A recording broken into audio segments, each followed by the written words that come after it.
This UCSD TV program is presented by University of California Television. Like what you learn? Visit our website or follow us on Facebook and Twitter to keep up with the latest programs.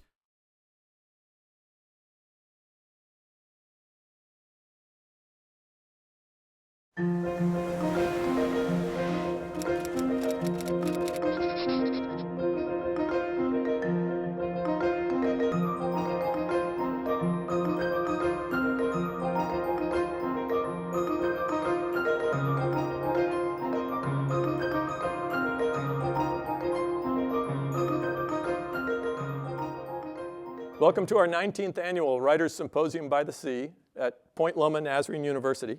I'm Dean Nelson on the journalism faculty at the university, and it's our honor tonight to have Samuel Freedman with us, author, columnist, unbelievable writer in my view. He writes about education and faith and culture and values for the New York Times, but also writes for Salon and for Rolling Stone and for the New Yorker and any number of other sites and publications.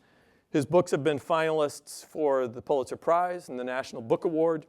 They include his most recent, Breaking the Line, but they also include The Inheritance, Jew versus Jew, Upon This Rock, Who She Was, Small Victories, and others. And one that's most significant to where I am from as a faculty member in journalism is his book, Letters to a Young Journalist.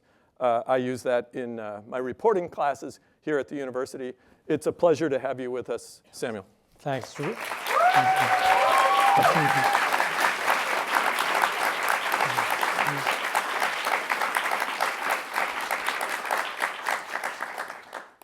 So many of your books just seem to be symbols, symbolic in so many ways. I'm thinking of Breaking the Line was such a highly symbolic book because it was about college football at traditionally black colleges, but it was also about the civil rights movement in the United States. Your book, Small Victories, was about a classroom for a year in Manhattan, but it was about the education system, and it was also about America. Upon This Rock, you took one church in Harlem, but it was about so much more than one church. The Inheritance, Jew versus Jew, they just seem to symbolize so much more than what you're writing about.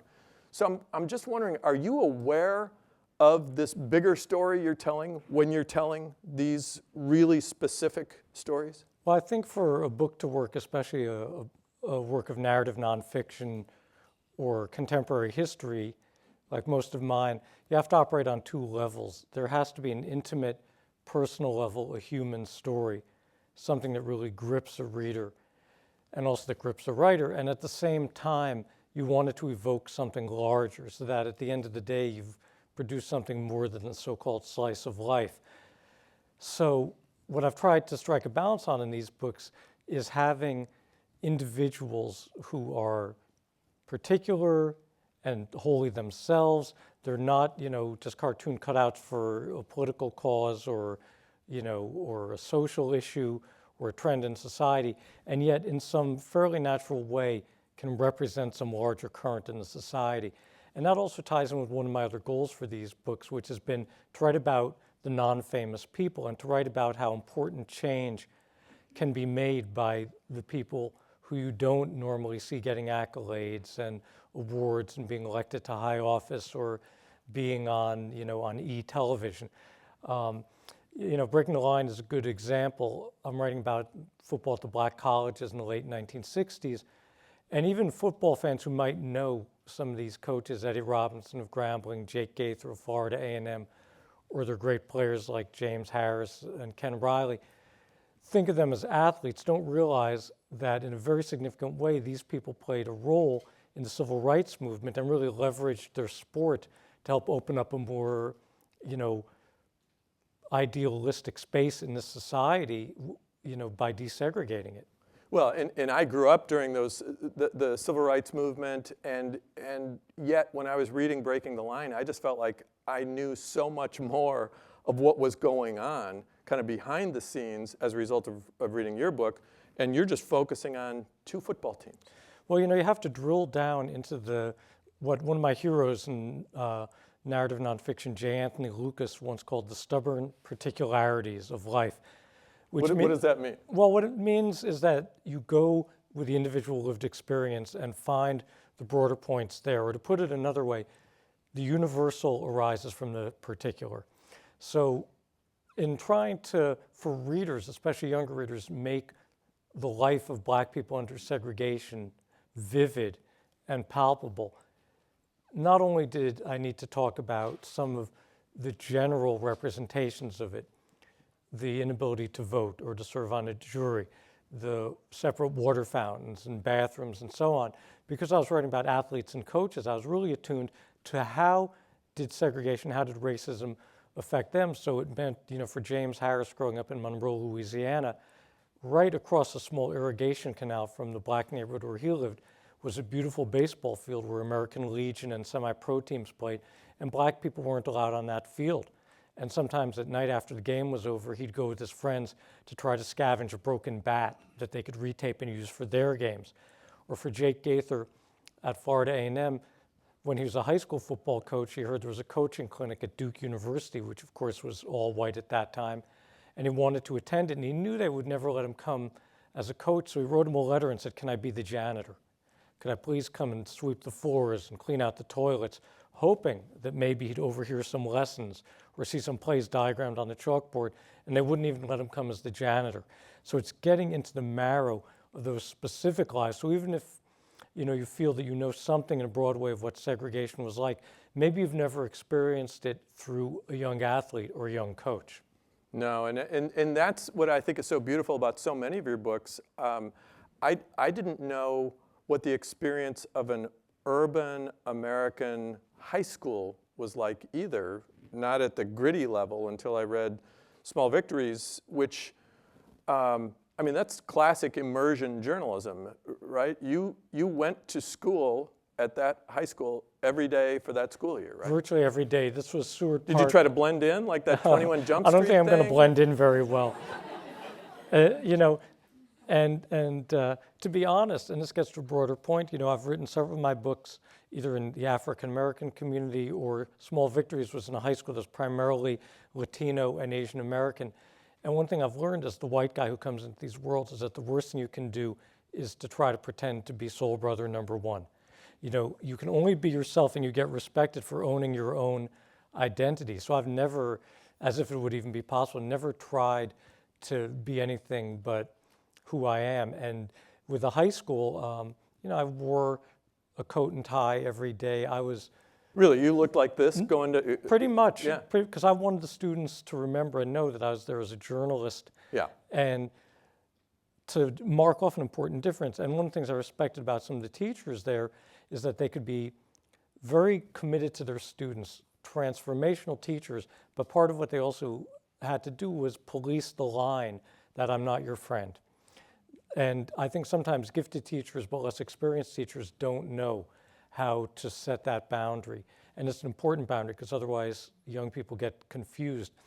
But in terms of the lives of the students there, what was so stirring is here's a high school in which the American dream is being reenacted. This was in 1987-88.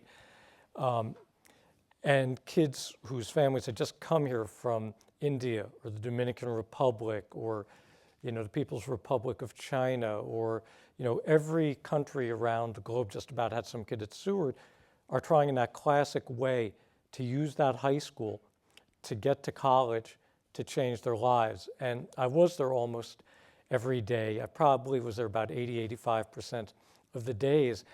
And the great thing is that the principal there, Noel Krifcher, knew that his school, even though it was often pilloried in the New York media, said this is a failing school, it doesn't have a high enough graduation rate, blah, blah, blah. He knew it was actually a very successful school, and he said he would give me access to the school if I promised to come every day. He knew if I saw the school in its totality, I'd see what it was about, which I did.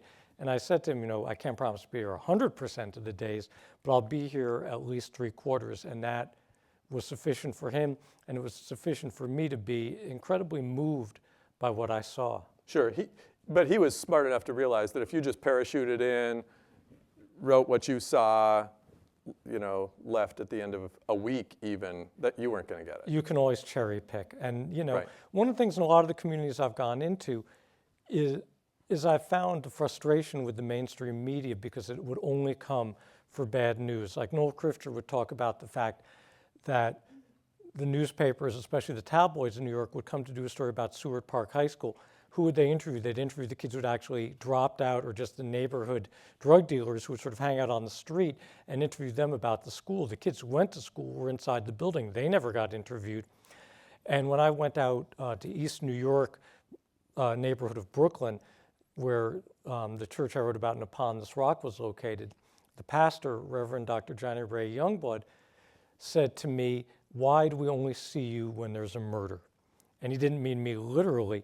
He meant, why is the mainstream media only here when there's bad news? And I didn't have a good answer It's a to fair that question. And I was always struck when I would go out there at how much struggle and purpose there was.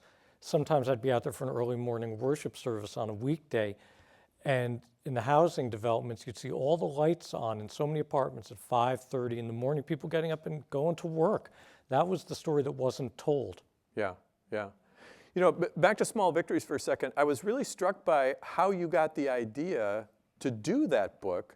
Didn't the teacher that you focused on, didn't she write you a letter because of something you had written in the New York Times? Yeah, I'd written an article in the New York Times about a building in the South Bronx from which a young child fell to his death. And most of the coverage prior to my article had been, oh, this is a single parent family, they're on welfare, these people don't take care of their kids, that narrative. And I went up there and found instead this was a building whose tenants had repeatedly complained to the city about the landlord, the absentee landlord living in the suburbs, not putting up the required window guards.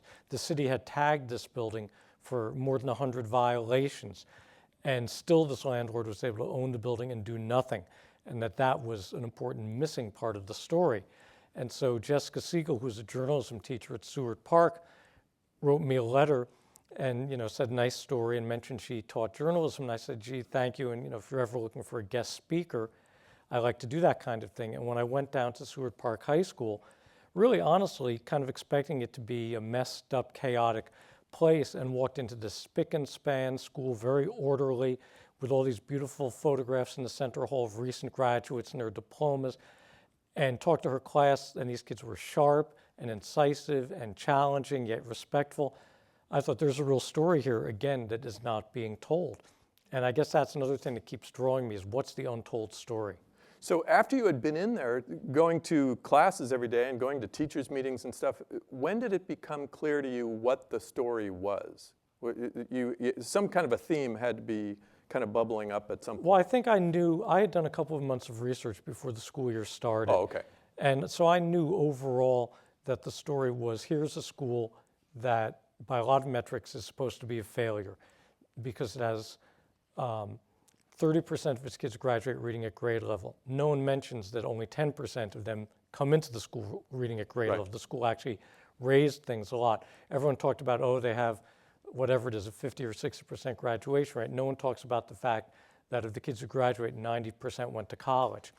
So I knew that overall that was the story. Here's a place that looks like a failure that's actually succeeding in many ways that are sadly invisible.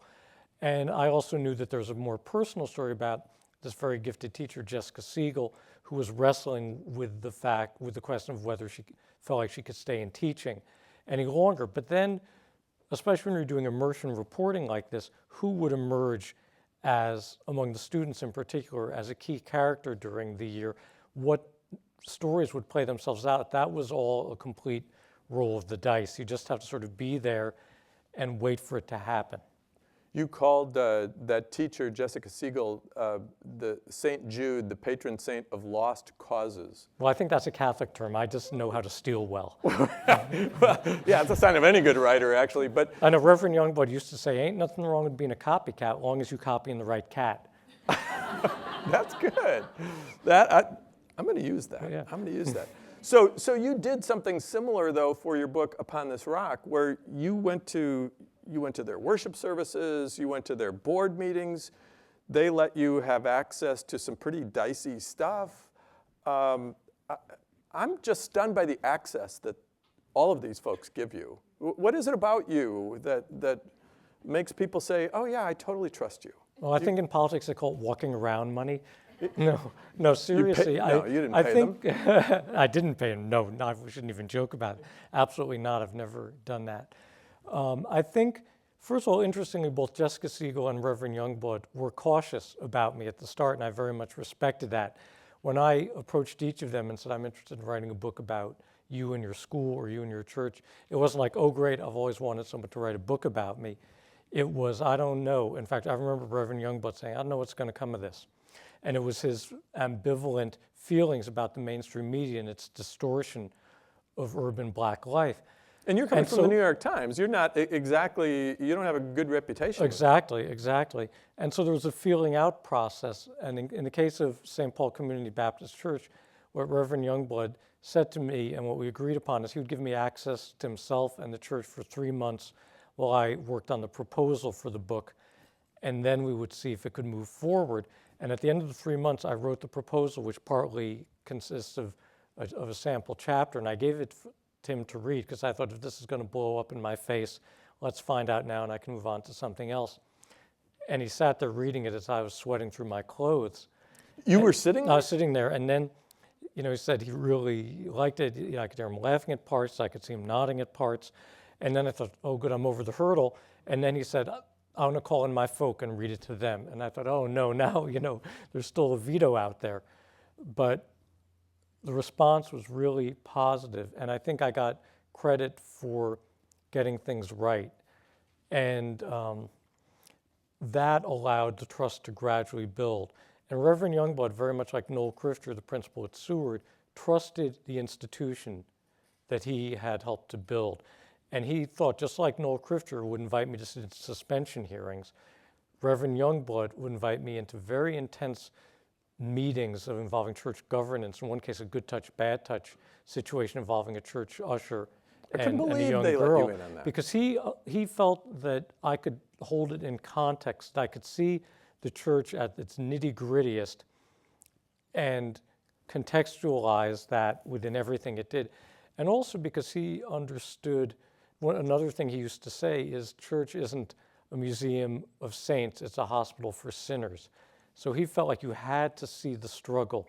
You had to see the sometimes failure to appreciate the luminous success of it. Not everyone is made that way. I was really, really fortunate to have encountered him and Jessica Siegel and Noel Crifter and people who were willing to really be portrayed in a 360-degree way.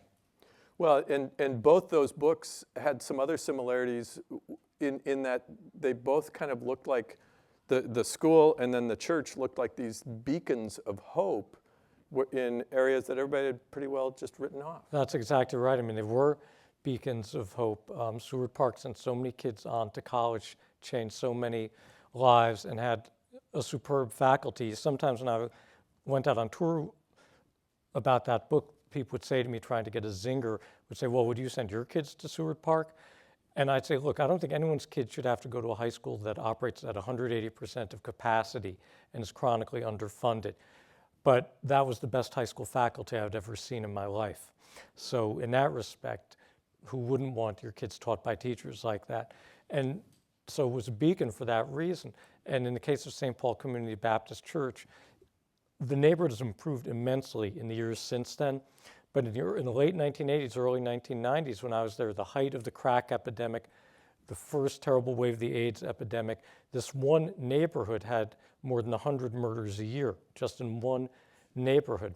And the amount of violence and social chaos is hard to describe, and yet this church held so many things together. And particularly for the young people, was the one place that said to them, go to school, do well. We're going to read your report card aloud on Sunday from the pulpit to give you your props for being a great student. Go to college. Look at these men, some men who'd been in prison who were remaking their lives. Just an amazing sense of modeling, an amazing sense of where theology becomes a lived life. Wow. Let me ask you something about your method, because so many of your books, I'm thinking of a scene in Breaking the Line where the football player is alone in his room, or Reverend Youngblood in Upon This Rock is staring at himself in the mirror, or the teacher, Jessica Siegel, comes home to an empty apartment. You describe these as if you're there, and but you're not there. Well, in the case how'd you do that? Well, in the case of the scenes with Reverend Youngblood doing his morning ritual of text study and so on, I was there. Really? I wanted to see him do it, so I went out to his house at 5 in the morning one day to just watch him do his routine of studying and centering down and kind of meditating. And then, waking up his kids and, making breakfast and going on to the rest of He let you just watch all that? Well, this was after months of being around him. It wasn't Yeah. the first thing I asked for. You could seem kind of like a stalker. You don't start there, do you? And in Jessica Siegel's case, it was that I know the scene you're talking about, she got autobiographies written by her students, some of which were incredibly harrowing to read. And she was sitting there both grading them and line editing them and also kind of emotionally reacting. And I just sat there at the other end of her living room watching her work. Now, with Upon This Rock, with Breaking the Line, this is a work of history, so I didn't observe anything. So it was a feat of reporting to try to meticulously reconstruct what these scenes were about. So to describe, say, James Harris as a high school student sitting down with his family to watch the March on Washington, to watch what we now know as the I Have a Dream speech, but no one knew what it was then because it hadn't been delivered yet. That requires a lot of interviewing multiple participants and getting whatever other documentary materials are available and trying to synthesize all of that into a scene that you feel as a narrative writer you can stand on, that you can say to a reader, this is credible. I didn't attend it. I wasn't there with them on August 28, 1963, but I'll stake my reputation on the accuracy of this reconstruction. The reason I'm asking this is because you're so adamant in your Letters to a Young Journalist book about you do not recreate stuff, that may or may not have happened. Your commitment to fact is everything. So I knew you must have known something for you to write something like that because of these other things you've gone on the record of saying you can't make this stuff up. You can't. I think with writing history, if we had, as journalists, we often feel most comfortable with what we can observe or what happened just before we got there. But if you're going to write history, that's impossible. You're not talking about what you've observed. It's happened in the past, and sometimes you have a great deal of primary source documentation to rely upon. Sometimes it's spottier. You often augment it with the journalistic kind of post facto interviewing. But if you couldn't come up with a way of credibly recreating, reconstructing those realities, you couldn't write history at all. Yeah, okay. So you were confident in what you were writing that this is, if it isn't exactly how it happened. Yeah, I wouldn't put it on the page if I didn't feel like I could defend it. I think you always have to have a part of you that's thinking in the mind of one of your readers, how does he really know that? How can I be sure this is true? If I asked him, what would he tell me about where this scene came from? And so you're not doing guesswork or surmise. You're really trying to concretize everything that you put on that page. Yeah. In the book, The Inheritance, there were so many times where I thought, and this is about immigrant families, and they achieve, with different generations, they achieve middle class status. They start out being very supportive of almost socialist type causes, very much behind FDR's New Deal, very much behind government programs, government spending. Their kids grow up, become middle class, and they become conservatives. And I just thought so many of the issues that you wrote about in that book are so many of the issues that we're still arguing about, which have to do with government spending and immigration and some of the stuff that they were just almost mirror images of today. I mean, did you know that when you were writing? I didn't know, but the interesting thing is how much the political center of the country has moved to the right in certain ways, or at least of the Republican Party has moved to the right since I wrote the book. The people I wrote about, the youngest generation, it was 3 families over 3 generations. So the young generation, which would be people who are now probably 63 to 65 years old, they were part of the Reagan Revolution. One of them was very involved with the '94 races when George Pataki became governor of New York, when Newt Gingrich led the Republicans to capture Congress, the contract with America. But by today's standards, the people I wrote about would now be considered probably too moderate to be nationally acceptable Republican candidates or consultants. That's what's really startling.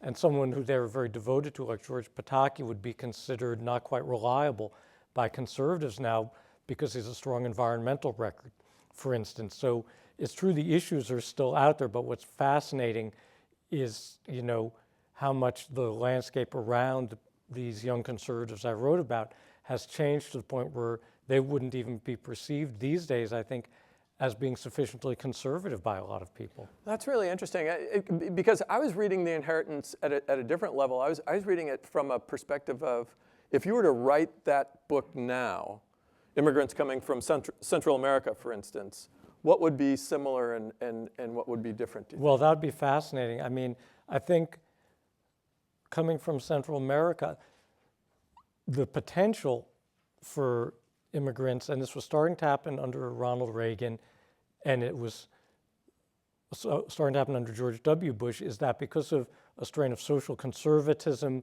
and a love of entrepreneurialism, many of those immigrants might have followed that trajectory to start out more liberal, more oriented around lunch bucket issues, more in need of government social service programs, and would have perhaps moved on particularly issues of kind of social issues, abortion, gay rights, issues like that, but also the feeling of wanting to be entrepreneurs and wanting less government intrusion, as they saw it. They might have headed towards the Republican column. You could see that under Reagan, and you could see it under George W. Bush. He got like 45% of the Hispanic vote in this country, and that's all now been very derailed because, talking about what has happened in the Republican Party, at least one faction of it since then, there's been such a push back against immigration. It's become such a hot button issue that you see actually even Cuban Americans who, because of feeling persecuted by Castro's communism, were very much conservative politically in this country, very aligned with the Republican Party. You see even some of them beginning to depart it. So that similar process that very well might have occurred, and also for Asian American immigrants, has been kind of derailed. And that's something obviously there's a lot of conversation about in the political media right now. Yeah, there were just some interesting real parallels as I was reading through what was happening in the 1920s and 30s and thinking about that now. I think the other difference is that these immigrants came in, they came here, they were legal when they arrived here, they became citizens, and there were political machines that existed in part to acculturate them to being voting, to being part of the political process. So they had a very quick entry into the political life of the country. And I think for a variety of reasons, being undocumented, the diminished presence of political machines, which for all the bad things they did, were very good at acculturating immigrants, that you don't have as rapid a movement from the time the immigrant gets here to becoming a citizen, to then becoming a registered voter, to then actually becoming an active voter. Yeah, okay.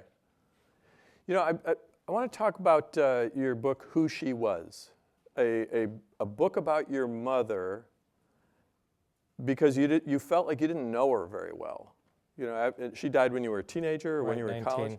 Yeah, and so you go back. There just seemed to be this overarching theme of regret throughout that book. Is that accurate? Yes. I mean, not only why the book began out of a sense of regret, but through it all. So was that just a really painful book to write? Well, it was cathartic. I think it sort of ended a period of pain.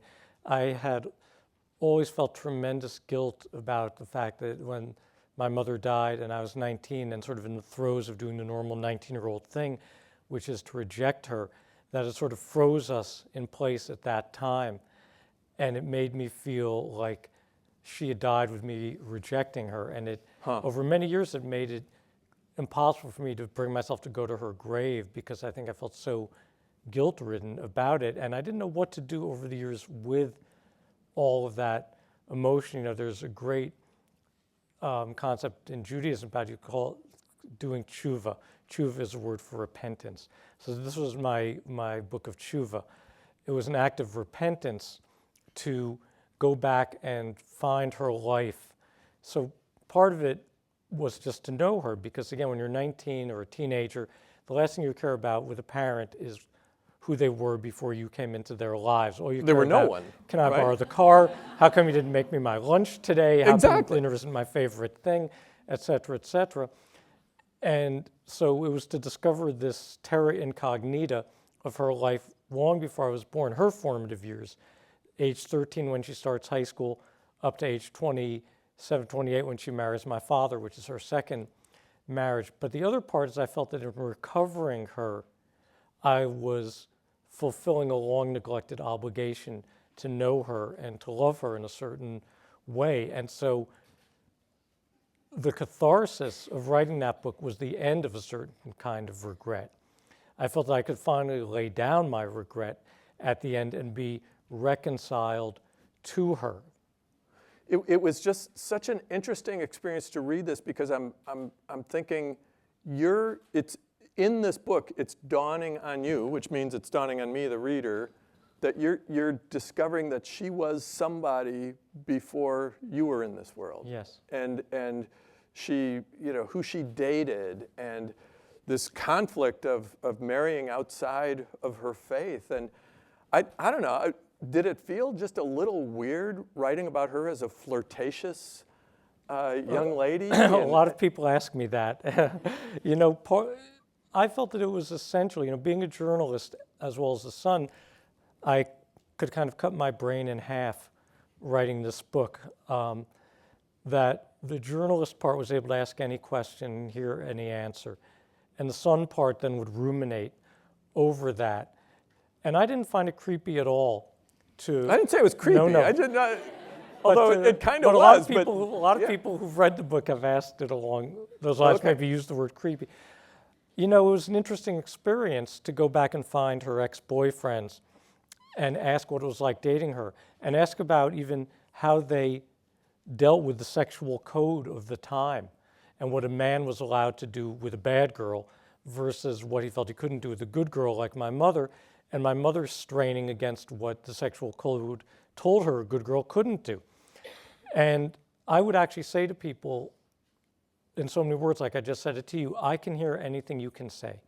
You can tell me anything. I can hear it all. And I think people have to feel that they have that permission from you. And then they were forthcoming with it. And the reason it was so important for me to explore that part of her life, as well as her intellectual life and her life as a cultured person, is that she died at age 50. And from the time she was diagnosed with cancer at age 45, her life force was under assault, and it was diminished and ultimately extinguished. And a big part of her life force was her sense of being physically attractive, was her sense of being alluring to men. And it harrowed her to lose that capacity as she was dying, to lose it to her cancer, to have to get a partial mastectomy, to watch her face swell from cortisone. That was one of the hardest blows she had. And so I felt if I omitted that part from her life, I was not conveying the full person. And that in writing about the dating part of her life and the sexual part of her life, and I don't mean to sound salacious, but just no, it wasn't the role of her appetites and her desires and her wanting to be with the men she loved, that was reclaiming her life force. That was part of my goal, which was to reincarnate her. There's this scene in that book that I just thought, I can so see myself asking this question as you did of your mom, and then regretting it. And you know what I'm talking about? Yeah. You want to? Well, it was the last couple of months she was alive, and we had gone up to visit my brother, who was a counselor at a camp up in New England. And my mother at this point needed really strong painkillers because she had, one of the things the cancer had done was get into her bones, and earlier that summer she had fallen off a step stool and cracked the vestigial tailbone, and it just wouldn't heal. The bone was too diseased to heal, so she had constant pain from that, and all they could do was palliative stuff, was give her pain killers. And when we went, she and my dad and I, up to visit my brother at camp, she had mistakenly left behind her prescription, left behind her pills at home. And we didn't realize this till we were 6 hours away in New Hampshire. And young people, this is not the era of the internet and cell phones and smartphones and email. So you had to go then to a pharmacy at night where they've never dealt with you and basically beg for them to write your prescription for a controlled substance. And my father went in to do that. And meanwhile, my mother was in the car just whimpering with pain. And she was someone with a very, very, very high pain threshold. So I'd never seen her at any point in her disease crying. And I said to her, you know, when it's like this, do you, ever wish you weren't alive? Or, and she gave me the most valiant answer. And she said, she said, not as long as there's one more great book to read, not as long as there's one more great play to see. And that was still reasserting itself for amazing life force. Yeah. You said one other thing about her that I just thought made her out to be almost this tragic figure, that she knew that her life had peaked at age 17. Yeah. A friend of mine, a fellow writer of mine, Michael Shapiro, always says that every book has to set out to answer a question. And maybe this book had two questions. One is the one in the title, or implied by the title, who was she? Yeah. Who was she before she became my mother? But the other, which came out of what I did remember of her, is what made her die unfulfilled? Because her lack of fulfillment was so apparent to me, even though she was a wonderful, loving mother to me, her sense of never having achieved what she wanted to, of knowing that the curtain was ringing down on her life with the sense of tremendous irresolution and unfulfillment, that question nagged me. So I wondered, why did she feel that way? And as I explored her life, I found that for a whole multitude of reasons, it was because her life had peaked when she was 17, when she was beautiful and the valedictorian of her high school and heading to college, and all these other things denied her the fulfillment of that. Her father's inability to be a good provider, which compelled her to become the breadwinner for the family. Her decision to get into a very toxic relationship with her mother and all the energy she wasted on the anger in that relationship. A variety of things. What the Holocaust did to the life of her family, losing all their relatives in Europe as a result of it. So all these forces left her, I felt, constantly looking back to this magic moment when everything seemed possible. And then I think about an essay that you wrote for, I think it was the tablet, about your father. Yeah. We've gone over this essay in all of my writing classes. Oh, thank you. I think it's one of the most beautiful things I've read, where I didn't hear the same regret in that. There was a sense of you didn't live maybe there's that outstretched hand that's still in that essay. But that was a completely different writing experience for you. Right, and it was a completely different life experience. My father lived to 89 and was vigorous, really up to his very last days. And whereas my mother was a valedictorian who never found the right occupation for herself, who never got to be the thing she most wanted to be, which was a journalist, who got a master's degree in education and never had quite the right fit to make a career out of it, and then who had it all cut short by disease on top of it. My father was, as he always liked to joke, was the dumb kid in his family. He was the one who his parents had him go to work to pay for his brother and sister's college tuition. And he then became the super achiever by surprise and became like a self-taught engineer, inventor, never having gone to college, ended up with like 200 patents for machinery and built a machine shop up into a biotech company. So his trajectory was entirely different. And it made for Action interesting chemistry, my parents, between them, because in spite of many things that bound them together, I think there was a degree my mother envied and even resented my dad, because he had come from no expectations to being a kind of a star, and she had been the star who hadn't fulfilled particularly her own expectations. Yeah. And we haven't talked yet about your book, Jew versus Jew, but there was so much in that I mean, so many of your books deal with identity, a person's identity. It just seems like you're drawn to that. And one of the things that just leaped out at me about the book Jew versus Jew is that there are these people who say to certain Jewish people in America, you're not Jewish enough. Right. And other people who say you're too Jewish, we want you out of the neighborhood, Right. And so I got to thinking, we probably do the same thing about Muslims. We probably do the same thing about Christians. You're not Christian enough. You're too Christian, Right. or whatever.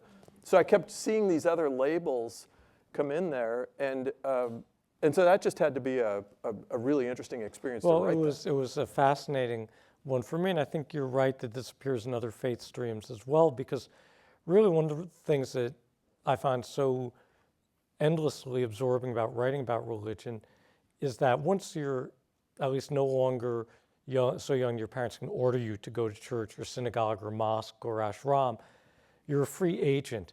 And so religious communities, unless they're cults, are voluntary communities. And within voluntary communities, there are these battles over definition, over what's correct practice, over what's fidelity to the faith or to the tribe versus what's being too Americanized or too cosmopolitan. And I think that you're probably right that these struggles are being hashed out. You talked about in the Jewish community, it's either, you're too Jewish or you're not Jewish enough. There's a great Jewish idiom called a tzitzis check. It comes from the fringes that if you're an Orthodox Jewish male, you wear what are called tzitzit, and you wear them under your clothing as part of a larger garment to remind you of the 613 commandments. And as a slang term, a tzitzis check means I'm checking on you to see, are you really following all the laws, or are you backsliding? And when I hear Catholics talk in disparaging ways about, so-and-so is just a cafeteria Catholic, that's a similar kind of, of way of framing it, similar Sure. idea. And when I was writing my book about St. Paul Community Baptist Church, people who'd been in church for a while would kind of roll their eyes at the fervor of someone who'd just come down the aisle at the altar call. So the passion of the new convert who's almost literally holier than thou, and everyone else has been in the congregations give them a few months, they'll calm down. So I think these forces are active in other kinds of voluntary religious communities. I think maybe it's a little bit more intensified, though, in the Jewish world, because it's a religion, but it's also kind of a nationality and an ethnicity and a sense of peoplehood, which is part of why it's so fought over, because there's this whole ongoing argument of, do you even need to attempt to practice Judaism in order to be a good Jew? Is it enough to have a certain kind of politics to be a good Jew? But if that's the case, what's Jewish about being, a liberal Democrat? That's not a religious identity, it's a political identity. And so all this stuff is kind of raveled together for American Jews in a way that maybe isn't quite the same for some other faith streams, although maybe Muslims would be the closest, because you have this idea of the Ummah, the worldwide Muslim community that transcends nationality. So an American Muslim might be Sunni or Shia or Ahmadiyya, but also would have a nationality, would be Pakistani or Indonesian or Lebanese or what have you, and it also would feel part of the Ummah, and you have all those different stresses and strains, and also is trying to be Americanized and to be an American Muslim on top of it. Which is one of the things you've written so well about. I mean, the football team in Dearborn that is in the middle of Ramadan, of fast, right? And can't eat until halftime because this is part of their religious practice. And I just think you've written so respectfully about faith, religion, values in general that. I just think it's interesting that you do this, but your father was an atheist. I know. Well, it just shows there's more than one way to rebel. What? My family were atheist fundamentalists. It's not like they were just So they were atheists. aggressive atheists. They were aggressive. I always used to say, much as I love, my parents and miss them, the noun religion was never uttered in our home without being preceded by the adjectives sectarian and materialistic. So it was a very actively anti-religious house For my mother, this was a reaction against her family's refusal to let her marry an Italian Catholic young man she dearly loved. In my father's case, he had grown up in an anarchist community in which being fervently atheist was very much part of that identity. So one thing they really bonded on together was their antipathy toward religion. And yet you, every other week. Well, I know. Well, I felt this kind of yearning, this ineffable inchoate attraction to it from the time I was young, and I couldn't explain it. It never went away, and I found a way ultimately to act upon it. I think actually one of the subtextual reasons I probably wrote Upon This Rock was because I wanted to explore what it would mean to be in a faith community, but I felt too ashamed to do it in a Jewish context because I knew nothing. I felt like I'd be found so lacking, so deficient as a Jew, whereas if I went into a Black Christian setting, no one expected it of me. In fact, I think my favorite line in that book is the pastor introducing you to the congregation and saying, Sam's Tabula has a lot of rasa. There's a whole lot of rasa. Oh, yeah. Yeah, it wasn't in the book, but I wrote about it in a later essay. Oh, okay, yeah. okay. That's just hilarious. I mean, he's just saying to the congregation, you know nothing. Well, the interesting thing is, to be in a Black Christian community like that where faith is so central, people would ask me, what was it like to be, a Jew doing that book? And I said, well, that really wasn't the dividing line. I said, if I'd come in there as a Hasidic guy with a black coat and a black hat and a long beard and the forelocks that are called payas, but had an active religious practice, that wouldn't have been nearly as odd to them as being a secular humanist Jew who had no religious practice and no religious knowledge. That was what was confounding. It was really humiliating to me because they would ask me very basic questions about Judaism that I couldn't answer. And I also learned a good lot about the social justice prophets and the Exodus narrative from being in that church. So it was sort of Judaism 101 taught by Black Christians. All right, well, let's talk about journalism for the last few minutes that we have. You seem so hopeful about journalism, and I see very few people my age or older who have anything good to say. They talk about the good old days, or they talk about when the news media were objective, and I don't remember those days. Yeah. I don't think those days ever existed, and so when you talk about journalism, you don't just long for some fantasy that never actually existed. You're actually very hopeful about the future of journalism. Well, first of all, if you're teaching young people, if you have nothing to give them but cynicism and cheap nostalgia about the old days, you should get another racket. You shouldn't be teaching. And as far as the good old days, it reminds me there's a term that comes out of addiction studies called ecstatic memory. And as the theater artist Eric Bogosian once said, he was playing a character of someone in recovery, and he said, yes, when you're doing drugs, you're having such a good time, you forget what a bad time you're having. And journalistically, what I mean is people look back as if it was perfect in whenever they started. So for me, that was the mid-'70s. But I'm sure when I was there in the mid-'70s, in fact, I know this, people who started in the 50s were saying, oh, it's terrible. Can you believe the New York Times just started a food section? Journalism is over. Oh, can you believe people are watching the news on TV instead of reading an afternoon paper? It's the end of an intelligent public. So first of all, it's always been a profession in change. It was never fixed. And second of all, this golden age, it had some things to recommend it. There was mass journalistic culture in the form of publications like Time and Life and the New York Times and the 3 evening newscasts when there were only young people, 3 networks. What's a network? Back when dinosaurs walked the earth, I was among them. Yeah. So I would dodge the Triceratops and go home to watch Walter Cronkite. But there was a lot that was lacking then. The newsrooms I started in didn't even realize how narrow they were. They were almost entirely male. If women were in the newsrooms, they were generally restricted to writing about fashion or food or weddings. There would maybe be one token black in a typical newsroom like that. On the East Coast, I never heard anyone even use the word Hispanic or Latino. I don't think they even understood the concept. Anyone who was gay or lesbian was deeply closeted. And of course, we thought we were very enlightened and, serving the public good, and we were trying our best. But at the same time, we didn't grasp what a narrow slice of America we represented. You were in your own echo chamber. We were in our own echo chamber. And so I think a lot with the increasing diversity of newsrooms since then is a huge improvement. And the other thing I say, the reason I'm optimistic, is that people haven't stopped wanting reliable information. All of us get drawn to infotainment. Look, I can go on, I used to go on the elliptical, in the building where my wife was then living. We hadn't married yet.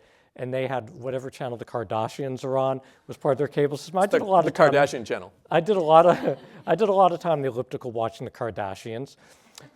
So I'm not immune to these things, to the cheap pleasures, but I still think that when Time delivers an important news event, when there's a bombing at the Boston Marathon, when there's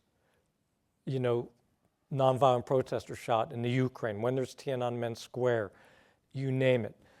People still go for reliable, reported, edited news. That hasn't gone away, and neither has the human need to be told stories and the human desire to have a well-told story, and nonfiction in addition to fiction.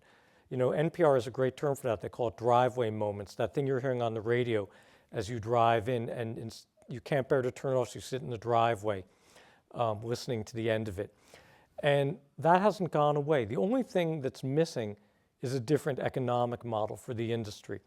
And that's going to be solved. I totally believe it will be solved. It hasn't been solved yet, but it will be solved. And once it's solved, things are going to solidify. And so that's why I'm optimistic. The other thing is that the reason people go into journalism, and always have, is because they love it. They feel that they can do nothing else. And I can't think of anything worse for a young person than to step away from what they feel their calling is. If you have, almost in that Catholic sense of the word, a vocation for journalism, what would fill you with more regret than to give it up too soon? As I always say, you can go to law school later. Well, you've even called journalism doing God's business. God's work. God's work. All right. So what does that mean?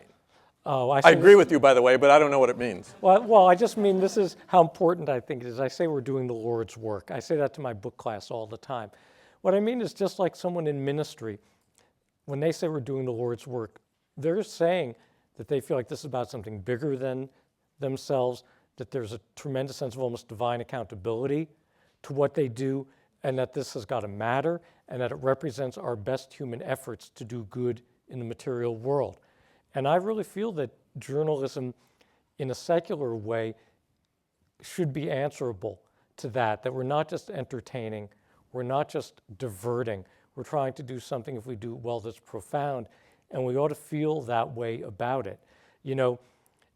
It's interesting, I talked about my mom and dad and their atheism, but one thing that speaks to this, when I became curious about religious practice and said to them I wanted to study to become a bar mitzvah, my father said, he didn't object to it, he said, you can do it, but you have to be serious about it. And there was a class we would have with the rabbi every Sunday morning for all the bar mitzvah candidates, and sometimes it conflicted with my Pop Warner football game. And I love playing Pop Warner football. And my father said, you have to go to Hebrew school. You have to miss your football game. If you're going to do this, take it seriously. He had that much respect. He had that much respect. Interesting. All right, we have a good number of writers, wannabe writers, young journalists, people who will be watching this on television who want to be like you. They want to write columns and they want to write books and have a career writing. What advice would you give them? The couple of pieces of advice I'd give them are read great writing, not just journalism, certainly the best journalism in places like the New Yorker, but also the best fiction you can get your hands on. And go to art museums and watch plays and watch good movies. Why fiction? Because I think fiction gets to truths of human nature that it sometimes gets to them better than nonfiction does, and also because the writing can be freer than in nonfiction because it's fiction, and I think it's just helpful for us to be exposed to that. To me, it's oxygen in my brain. But just anything you read, be a student of that. Don't just read it to be entertained or even to be edified or educated. Read it the way a med student, the first-class med students have as anatomy. They give a group of med students a cadaver, and that's what they look at to figure out how the human body works. They spend a year with it. Everything we read as journalists or aspiring authors should be our anatomy class. How does this book work? What works and why does it work? What didn't I like and why didn't I like it? So bring that sensibility. Then secondly, I would say understand that reporting is what enables writing, that there's no such thing as writing divisible from reporting, that writing is the end outcome of a process that's built on the altar of reporting.